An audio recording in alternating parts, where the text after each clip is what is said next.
To fix a turntable on a microwave that's not turning, several potential issues can be examined.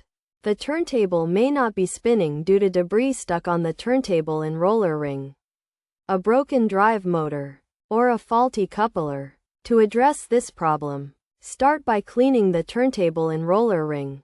Remove them from the microwave, and use a soft cloth and soapy water to clean them before drying and replacing them. If this doesn't resolve the issue, the drive motor should be checked. Begin by disconnecting the microwave from the power source. Then remove the bottom panel to locate the motor. Next, replug all the wires attached to the motor and use a multimeter to test for continuity. If there's no continuity, the motor should be replaced. Finally, the coupler can be inspected by disconnecting the microwave from the power source and locating the coupler, which may vary depending on the microwave model.